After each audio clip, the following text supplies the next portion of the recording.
Hello, everybody. I want to thank everyone again for joining us for today's webinar. Today, we're going to be discussing and taking a closer look at harmful algae blooms and specifically what drives them to be present within a wastewater lagoon or pond. My name is Michael Frett. I am an aquatic biologist here at Aquafix and am primarily researching internal nutrient loading as well as its connection to harmful algae within ponds.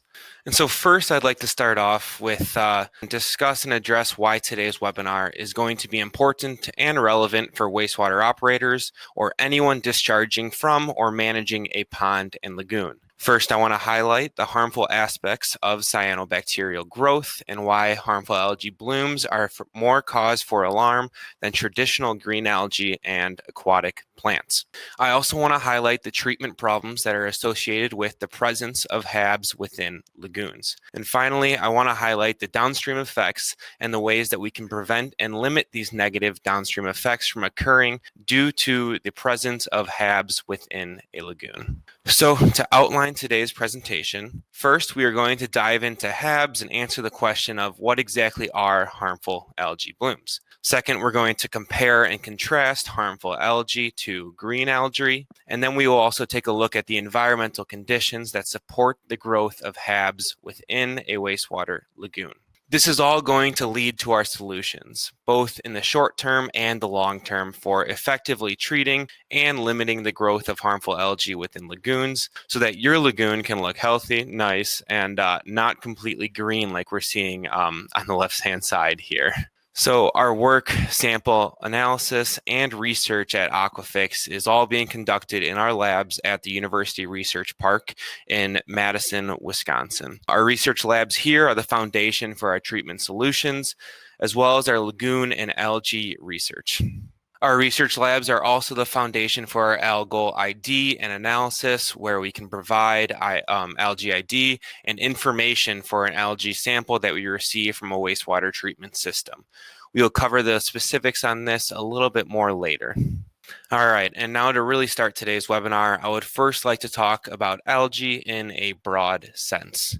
Algae are a diverse group of photosynthetic organisms. Algae are going to be larger than your typical heterotrophic bacteria that really act as the base of wastewater treatment, but for the most part are still going to be on the microscopic scale when it comes to actual identification. For today's webinar, algae can be divided into two major groupings: your traditional and typical green algae, and then your blue-green algae or cyanobacteria.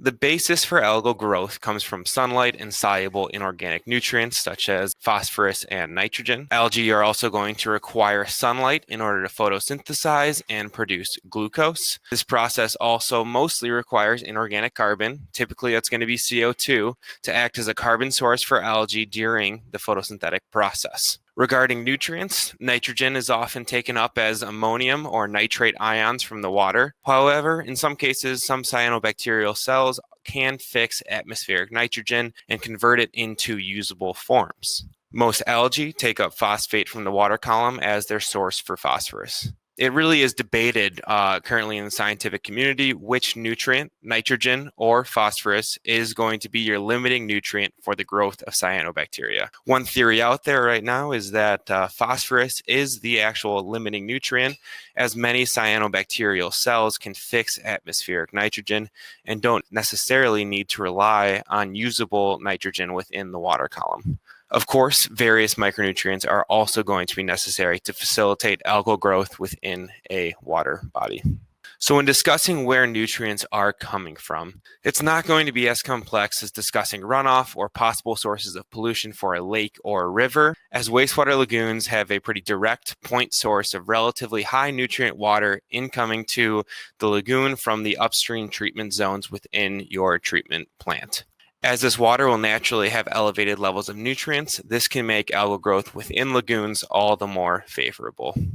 And so when discussing algae growth within lagoons, it's going to be vital to discuss both the similarities and the differences in regard to green algae and cyanobacteria. One note is that when we're talking about harmful algae blooms and cyanobacteria, we can refer to them as those two terms as well as blue-green algae.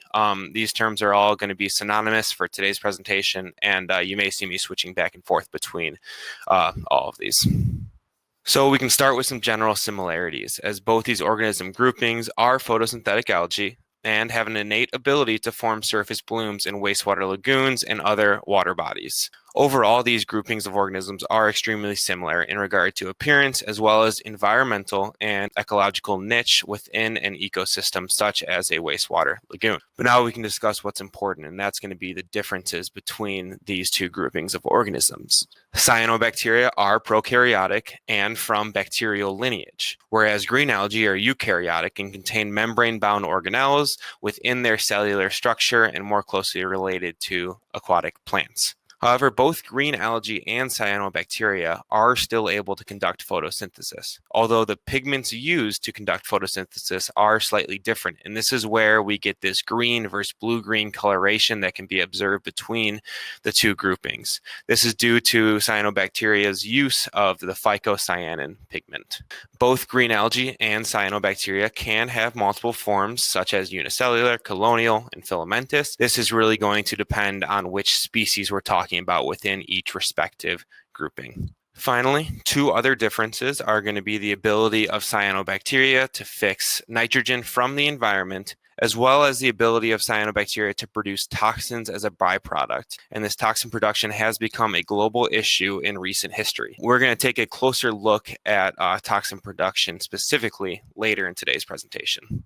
The growth patterns of these two organism groups can also be different and seasonal due to preferring different temperatures and the competitive balance that is found at these temperature ranges. For example, in spring, when temperatures are cool and just starting to warm up, we're going to see typically more nutrients within the water, and we're going to see green algae being able to dominate at these slightly cooler temperatures and make up the most of your algae populations. As the seasons progress to summer, and we get higher temperatures, we tend to see more cyanobacteria being able to outcompete green algae and take over as the majority of algal cells within a water body.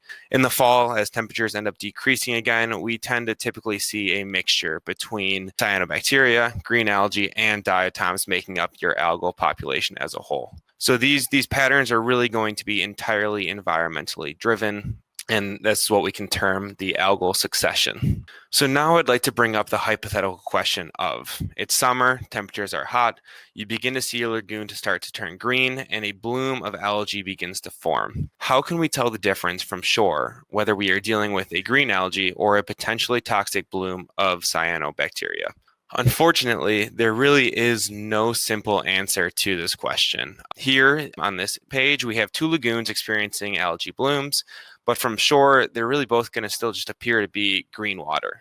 Cyanobacterial blooms are often described visually as green pea soup or blue-green bright paint with streaks, but appearances can really vary based on what cyanobacteria is there and based on environmental conditions. Because of this, although you can give your best guess from the shore as to what you're dealing with, the only definitive way to know for sure what you are dealing with within your lagoon is going to be through microscopic analysis and algal ID. When looking underneath the microscope, it's going to be much easier to identify specific types of algae and make a correct determination whether you have a green algae or cyanobacteria. On the left, when we look under the microscope, we found Ulithrix, which is a filamentous green algae within mixed bacterial solids here, whereas on the right, we have Microcystis, which is a unicellular cyanobacteria that is able to form colonies and can potentially produce toxins. A link should now start to be popping up onto your screen, and this link can take you to our wastewater microorganism database that we have. And this database is going to include images and descriptions of common algae and cyanobacteria that are found in wastewater treatment system and lagoons. This database could be a good tool and key for looking underneath the microscope and seeing if the algae that is being present within your lagoon is going to be a typical green algae or a cyanobacteria.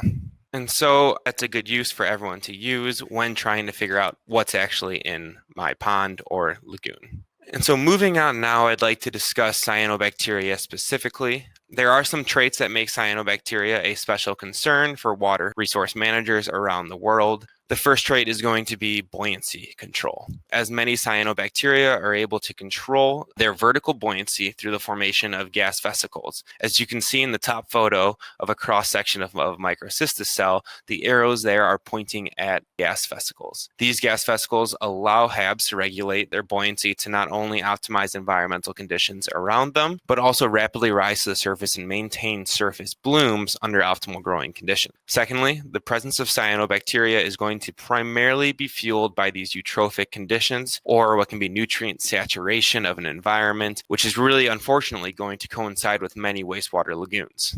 Next, there's going to be many harmful aspects of growth, such as toxicity, and as I said, we're going to be covering the toxicity specifically later. Finally, HAB occurrences have increased globally. As you can see from this chart on the page of blooms found in Western Lake Erie, there's a pattern of increased HAB abundance, and this pattern of increased HAB abundance is only theorized to increase in the future as water bodies become more eutrophic and temperatures continue to rise. As we're expecting more HABs to be present in the future, this is why it's going to be incredibly important for wastewater operators and water resource managers to be prepared for an increase in abundance of HABs rather than being reactive to seeing more HABs within your lagoon. As I stated, HABs have increased globally, and they now have become a modern worldwide issue that the public does have a lot more information and knowledge on. We have two different types of HABs shown here. We have microcystis blooms in Western Lake Erie that have at times troubled the water supply of many Ohio cities due to the presence of cyanotoxins. We also have a dinoflagellate-driven harmful algae bloom on the coast of Florida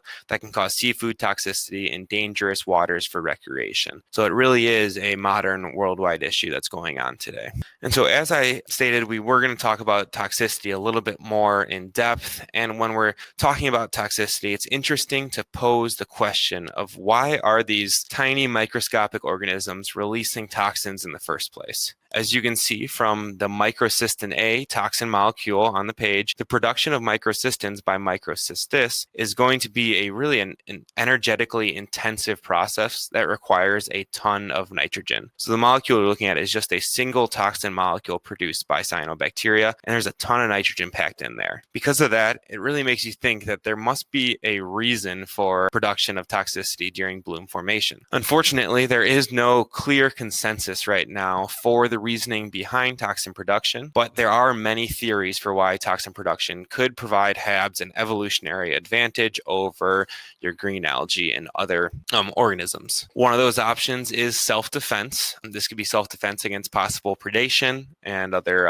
organisms. Another option is toxin production could increase their competitive ability to attain nutrients and limit other organisms' ability to compete for that same nutrient uptake. Another option is that there's just some unknown reason that we aren't sure of, and I kind of fall into that place that we just don't know why these cyanobacteria are releasing these mass amounts of toxins. Some toxin compounds can be referred to as microcystins, cylindrospermopsins, as well as anatoxin A. It's important to note that toxins are not always produced, and the presence of toxins is not always going to be predictable, as well as toxins can be retained within harmful algae cells during bloom formation, whereas cell lysis is where we see a large expel of toxin concentration. In some cases, toxin production has been linked to higher levels of nitrogen present in order to support the formation of these toxin molecules, as you can see. So when we're talking about the toxins, we're talking about toxin release from lagoons specifically.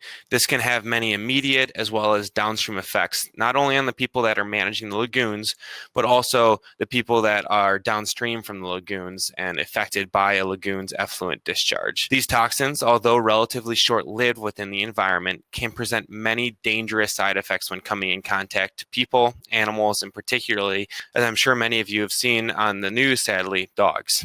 This can come through inhalation, contact, and consumption within a water body that contains a high concentration of cyanotoxins. Microcystins and Cylindrospermopsin can be produced by multiple different cyanobacteria and can be categorized as liver toxins, whereas anatoxin A is going to be a fast-acting toxin that affects the nervous system. Besides a toxin's effect to human and animal life, failure of your plant's whole effluent toxicity testing could also be risked if cyanobacteria are present and producing toxins. So within wastewater lagoons, the environmental conditions that are present can make for optimal growing conditions for not only algae, but specifically cyanobacterial HABs. Due to the consistent nutrient enrichment of wastewater lagoons from both incoming nutrients from the upstream treatment process as well as legacy nutrients already present within the lagoon, this combined with high temperatures and the trophic state of your water body is going to likely lead to predictable formation of HAB blooms.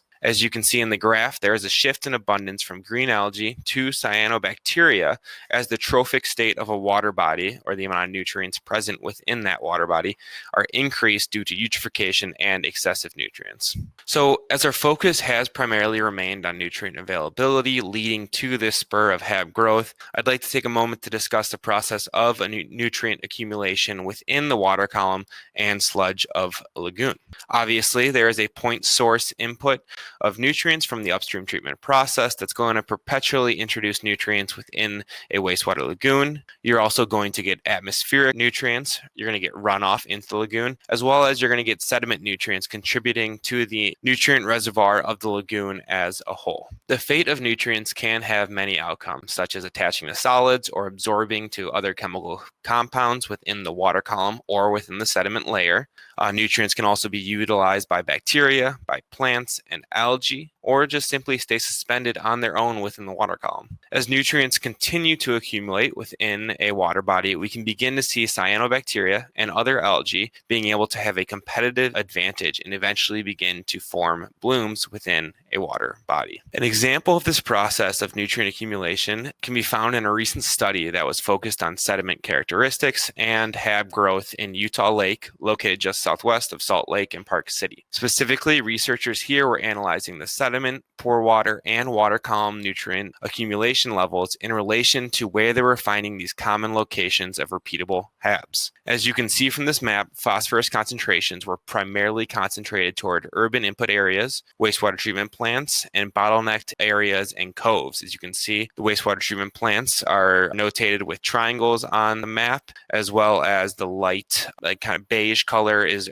notating your urban inputs. And so, as you can see from the map, your elevated levels of sediment and water column phosphorus were associated locally near these discharge sites from whether that be urban inputs or wastewater treatment plants. This study went on to find that HAB growth was also associated locally to these sites with higher levels of sediment and water column phosphorus, as well as locally near these urban inputs and wastewater treatment plant discharge sites. So when specifically looking at that sludge layer within a lagoon, it's important to remember that it's going to continually build up due to dead and decomposing bacteria, algae, plants, animals, and other organic and inorganic solids within your lagoon. Heterotrophic bacteria can utilize this sludge as a food source by breaking down its organic matter. However, this nutrient-dense sludge can also be responsible for fueling harmful algae blooms. And this is true even when incoming nutrient levels are low from upstream treatment. This is because sludge sediments are able to hold nutrients such as nitrogen and phosphorus, and these nutrients can be released due to the physical resuspension of sediments, as well as due to anoxic conditions leading to the release of internal nutrients from the sediment layer back into the water column. Higher sludge depth and sludge buildup can lead to more anoxic conditions and subsequently lead to nutrient release, and eventually algal growth in the water column can be favored. This can be especially true if there is a proportional lack of soluble carbon within the water column. And so, because of all this, excess sludge within a lagoon can be a major concern. And this is a major concern because it can be causing these repeatable HAB blooms and favoring this detrimental cycle of nutrient release from the sediments, an algal bloom, and a subsequent algal crash, and eventually the buildup of more sludge after that algal crash and cell death. This cycle is really primarily driven by a lagoon sludge's ability to store those nutrients as well as release those nutrients under certain environmental conditions, such as anoxic conditions. Also, within lagoon sediments, phosphorus binding sites can eventually become saturated, and this can lead to proportionally higher levels of phosphorus remaining within the water column rather than binding into the sediment layer. Higher levels of phosphorus within the water column proportionally can actually favor the growth of cyanobacteria over your standard green algae.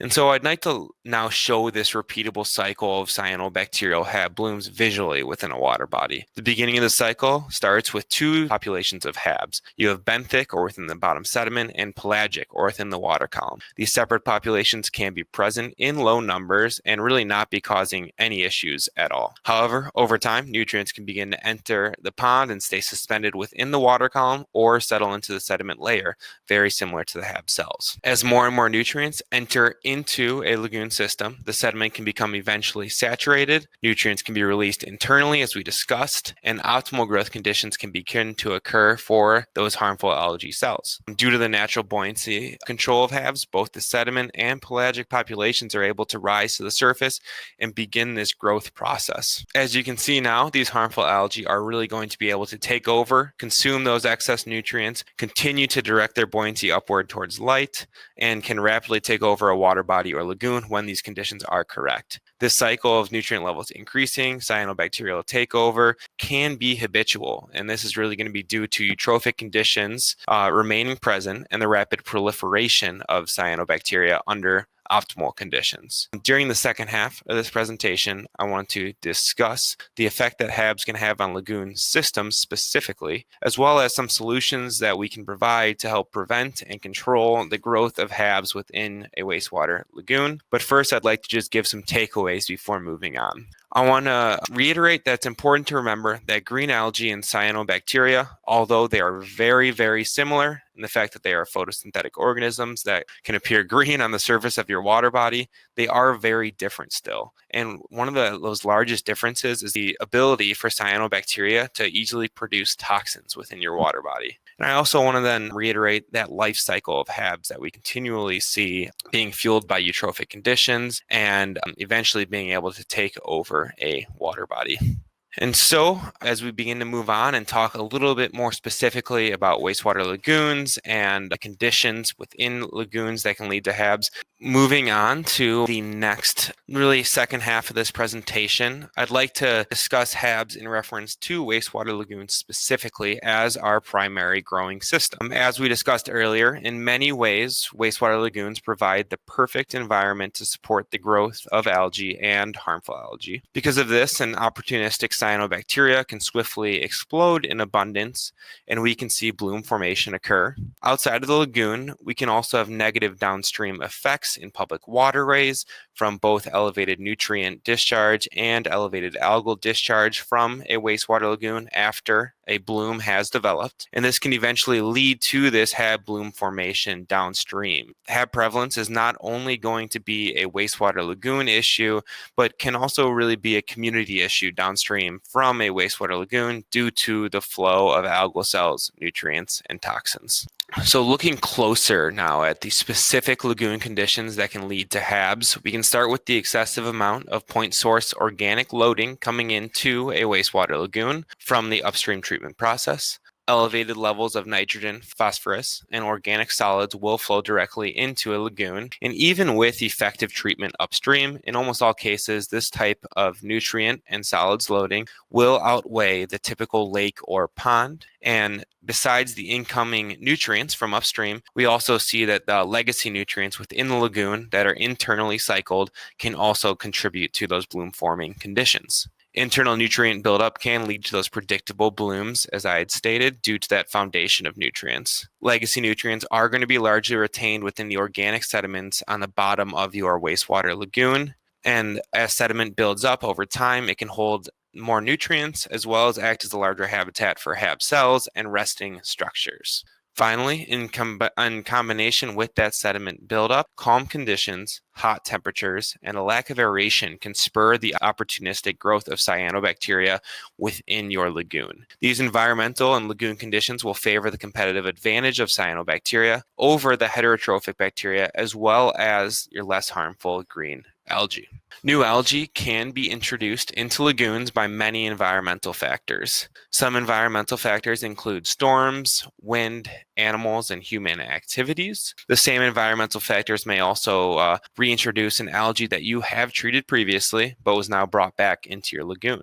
Some algae can also produce resting structures that may become active under ideal environmental conditions. And when this happens, a different type of algae may overpopulate within your lagoon quickly. This is especially likely if environmental conditions can change in favor of these vegetative cyanobacterial cells. When preparing for what types of HABs are going to form within a particular wastewater lagoon, unfortunately, there really is no easy answer here. HAB species growth is really going to entirely be site-specific and environmentally dependent. It largely depends on which HABs are already present or inoculated within a lagoon system, as well as which HAB is most competitive in particular environmental conditions that are present. It's also going to be possible to have a mixed harmful algae bloom where multiple species are there in high abundance. Some just examples of HABs that could be found in lagoons include Microcystis, Dolichospermum, Planktothrix, and Oscillatoria. And so in these lagoons, green algae and cyanobacterial blooms can be common, and they can cause many functional problems, such as increases in total suspended solids, increases in pH due to photosynthetic activity, as well as algae may increase BOD. And this is because some algae can secrete excess fixed carbon during their growth phase. Planktonic algae can also decrease the efficacy of UV or chemical sterilization from your lagoon. And finally, a bloom's presence may actually inhibit a lagoon's ability to discharge their effluent. This may mean a wastewater plant will have to use an increased amount of chemicals or may have to extend sterilization times in order to combat the conditions within a lagoon that's experiencing a bloom. Some final concerns include green water and odor issues becoming present, dissolved oxygen issues following a bloom die-off, as well as increased sludge buildup following a bloom die-off, leading to that habitual cycle. And so although these effects of green algae and cyanobacteria are very similar, HABs are even more of concern in regard to their negative side effects. This is primarily due to toxin production, and we covered the specifics of this earlier, but toxins produced within a wastewater lagoon can have an immediate and downstream effect. Although cyanobacteria are not guaranteed to be producing toxins, the threat of toxicity is enough for added concern due to their negative effects and impact on human and animal safety. Each year, dog and other animal deaths are due to exposure to cyanotoxins, and human illness can also be common when coming in contact with these toxins. And so not only are these HAB blooms potentially dangerous, they also can negatively impact a lagoon's effluent standards. TSS and BOD increases from excessive algae growth can cause limit violations and lead to issues with the DNR and municipality. Whole effluent toxicity can also be easily failed during or after a HAB bloom due to the likelihood of toxin release by cyanobacteria within the lagoon's effluent. And because of this, that, as I said, that increased sterilization time or increased amounts of chemicals may be needed to maintain effluent standards from your lagoon. And also, the presence of a HAB bloom may actually indicate inefficient treatment upstream within a wastewater plant or even within the lagoon itself. Overall, the presence of a HAB bloom can have a major effect on lagoon treatment standards and effluent levels as a whole. And so in order to avoid this, reactive and proactive treatment may be necessary to limit the effects of algal growth within your lagoon. There are an abundance of treatment possibilities out there and ways to try and avoid effluent limits from being broken. Our focus today is going to be on short-term and long-term solutions with a bacterial-based focus. At the end of the day, it's important to remember that not all treatments may be allowed or may be restricted within your state or country, as well as that it's important to identify whether or not you are dealing with green algae or cyanobacterial HABs, as treatment plans can differ between the two. As I said, for identifying what is causing your lagoon to turn green, We recommend microanalysis to identify the algae species within your bloom, whether that be a green algae or cyanobacterial-based bloom. As we discussed earlier, this can be incredibly difficult to be done with the naked eye out in the field. Instead, analyzing an algae sample underneath the microscope will help in the specific identification that we are looking for before beginning a treatment. Aquafix is able to provide algae ID and analysis if a sample is collected in the field and sent to our laboratory in Madison. And after a correct identification, we can move on to the short-term and long-term treatments Aquafix will recommend. Starting with a short-term solution, after a bloom has been formed within a lagoon, algicides can be used to attempt to kill the cyanobacterial cells. Two algicidal compounds that could be effective are chelated copper or Argos and flumioxazin or Flumigard. These algicides are non-selective and do have slightly different methods of action. The chelated copper method of action is still under debate and not entirely clear, but flumioxazin is an enzyme inhibitor, and that can lead to algal cell death. Both of these algicides are temporary solutions, as they only induce cell death and are relatively short-lived treatments. These short-term treatments can end up releasing more toxins as cyanobacterial cells lyse, and the toxin is thus released into the lagoon water.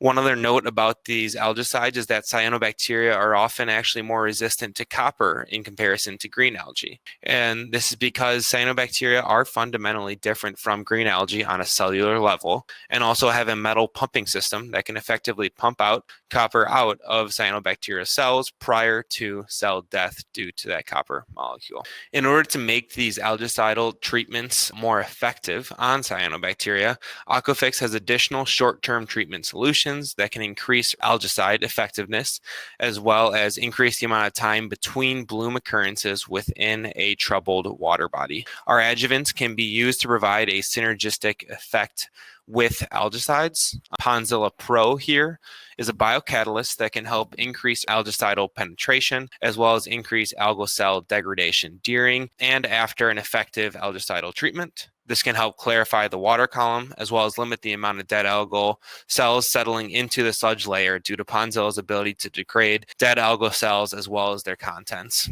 Less nutrient release and possibly less toxin release after an algicidal treatment will really be able to be a goal and a help with these treatments. Also, physical removal and skimming of the algal cells before, during, and after an algicidal treatment will also help with removing some of those nutrients out of the water body and restricting some of that sludge buildup from occurring. So overall, it's important to understand these takeaways in regard to short-term HAB treatments within your lagoon. First, cyanobacterial treatments are typically more difficult in comparison to your standard green algae treatments due to differences in morphology, as we are dealing with photosynthesizing bacteria, not green algae. Although applying an algicide in Ponzilla Pro can be effective in killing off a HAB bloom, there are some unintended negative side effects to short-term treatments. First, as I said, toxins can be released after HAB cell death, which can cause issues in regard to effluent standards and animal health. Also, while focusing on short-term treatments, although the bloom may disappear, there really is a strong likelihood that bloom reformation may occur due to environmental conditions remaining persistent that support HAB growth. Because of this, long-term proactive treatments may be necessary and are the preferred solution. So regarding these long-term treatments, we are going to discuss proactive management strategies designed to combat the legacy and incoming nutrients within a wastewater lagoon, as these are really fueling that cyanobacterial growth. This is going to be both within the sediment as well as the water column. And as I stated, these strategies are proactive measures that are going to try and maintain general lagoon health as well as limit harmful algae growth occurrences within your lagoon. The proactive strategies that I'm going to be discussing are going to be bacterial-based, and so I'd like to take a second to discuss the science behind bacterial products and reducing nutrients. Bacterial-based probiotic products are a combination of bacteria and select stimulants in order to not only introduce and activate new heterotrophic bacteria, but also stimulate and supplement the natural bacteria population that's already going to be present within a wastewater lagoon system. The goal of these products is to help reduce incoming nutrients and the internal nutrient reservoir within the lagoon through the breakdown of organic matter into smaller soluble and usable units. Bacteria are much smaller than algae, and because of this, have a much higher surface area to volume ratio. And because of that, in theory, this should make bacteria much better competitors for these soluble nutrients in comparison to the larger algal cells. The first probiotic product I want to discuss is Sludge Rx. Sludge Rx is a slow-release tablet containing bacteria and stimulants that was designed to sink directly and target the sludge layer of a water body or wastewater lagoon. The application of these stimulants and bacterial cultures is intended to increase bacterial activity and metabolism and thus speed the breakdown of the organic sludge that is present on the bottom of your lagoons. This not only will reduce the overall sludge levels within the lagoon, but through the breakdown of organic sludge matter, this should help reduce the internal nutrient reservoir within a lagoon after an application. Because of this, water quality and clarity should subsequently increase as well within your lagoon. And so in order to test the ability for Sludge Rx to reduce lagoon sludge and nutrients, we designed a testing method using these 15-gallon aquarium tanks with 2 side bumps that generated lateral water movement. We also had an aerator in the middle of these tanks that was able to provide aeration as well as some limited vertical water movement within the tanks.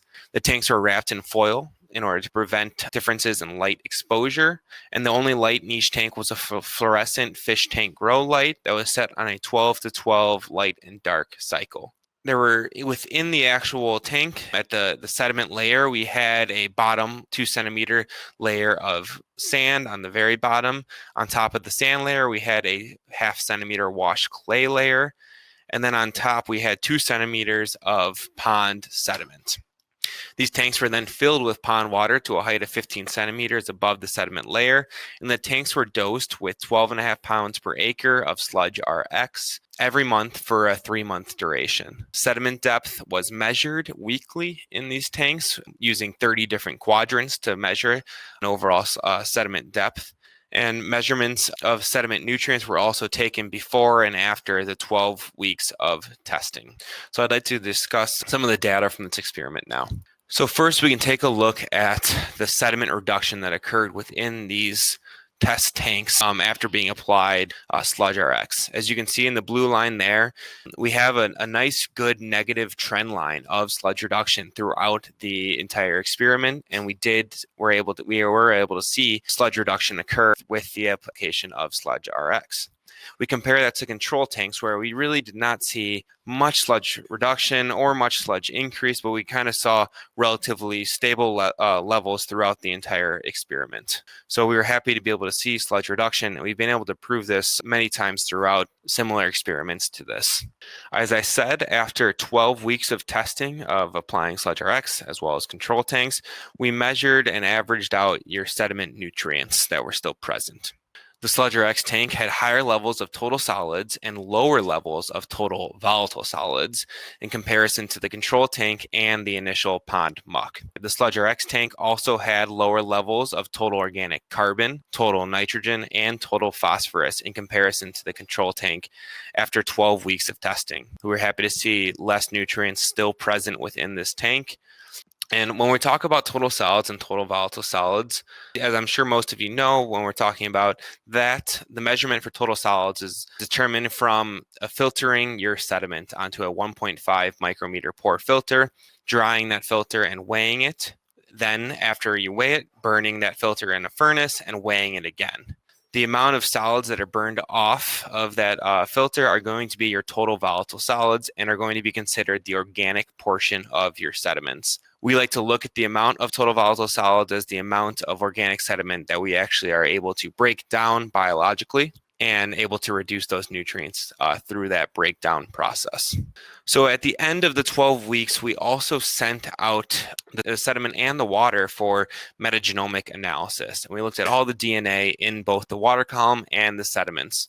One thing that was interesting is when we looked at the DNA of cyanobacteria between our tanks that had Sludge Rx applied and our tanks that were acted as controls and had no application, we saw that there was much higher levels of cyanobacteria present within our control tanks. If you can look at this graph, you see our initial levels of cyanobacteria within the initial pond sediment, and then we have our control sediment, our Sludge Rx sediment, and then our control water column and Sludge Rx water column, relative abundances of cyanobacteria present. As you can see, there was much more cyanobacteria found within the water column in comparison to the sediment in general, and this is most likely due to cyanobacterial cells that were present within the sediment at the beginning of testing, being able to control their buoyancy and float into the water column as growth conditions began to be optimal for those cells. But at the end of the day, what we were able to see was that the tanks that were treated with Sludge Rx did end up having lower levels of cyanobacteria after the 12 weeks of testing.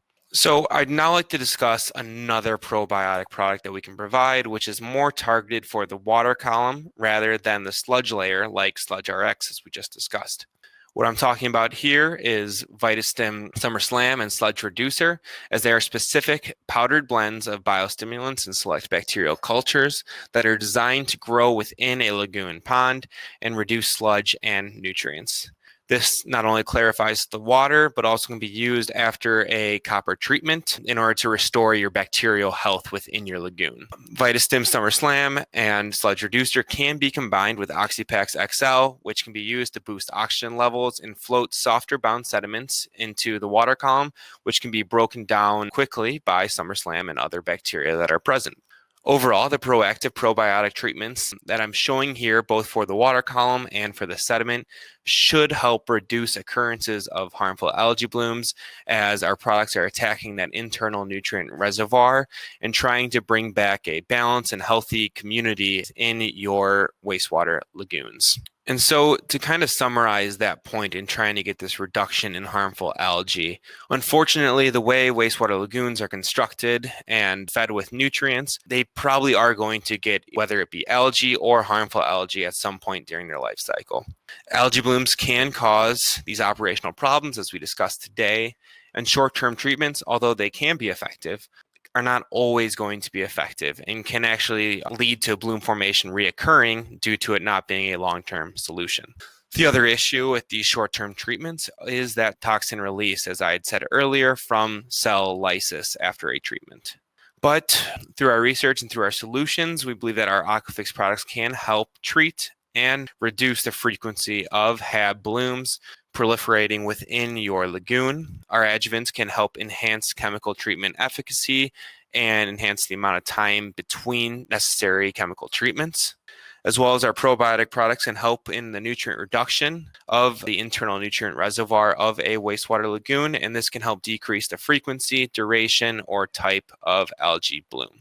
And our whole goal is to reduce that sludge and reduce the amount of soluble inorganic nutrients within the water column in order to not only make a healthier lagoon environment, but also limit the amount of HAB growth. So for some final key takeaways from this presentation as a whole, I just want to remind everyone that as we expect HAB growth to continue to increase in the future, HABs can be unfavorable for lagoon conditions as well as your effluent standards. The treatment of HABs can be more challenging than the treatment of your standard green algae within a lagoon system. And long-term treatments and really going after that nutrient reservoir is going to be the preferred and more sustainable solution. With HABs specifically, as I've reiterated throughout this presentation, the toxins are going to be an added concern. And that's something that we always have to be aware of in order to protect human and animal health.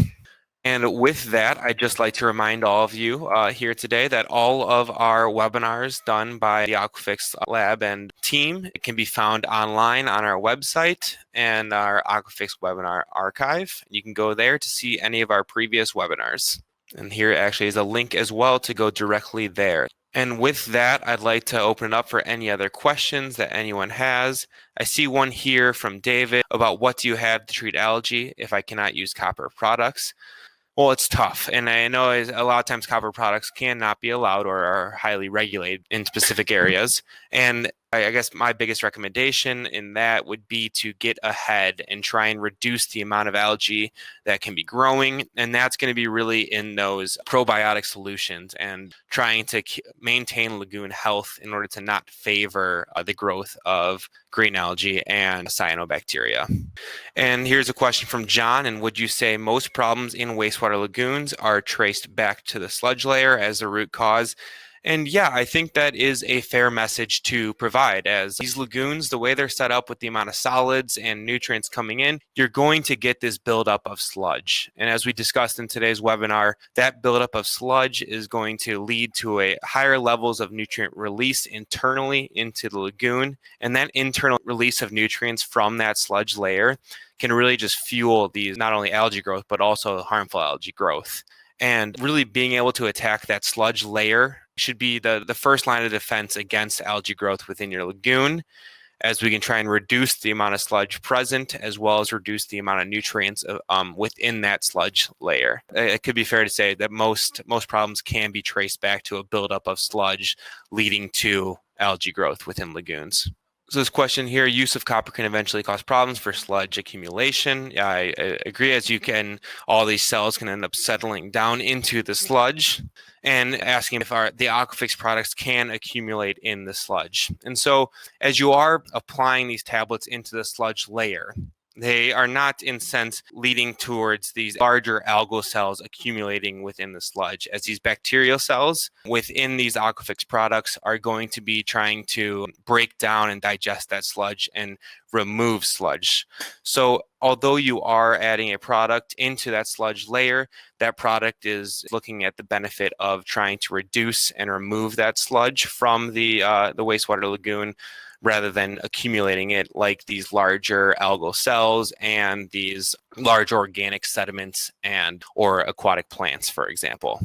But I don't see any other questions. If anyone does have any questions, feel free to email and reach out to Aquafix and any of us at any time. And we can be there for a call or for an email or anything to respond to try and help out and be a partner in combating any algae that's growing within your wastewater lagoon. But I just would like to thank everyone again for joining us today. I really appreciated the time and being able to present. And again, we are always here for help if anyone has any other questions, and just let us know and we will be there for you.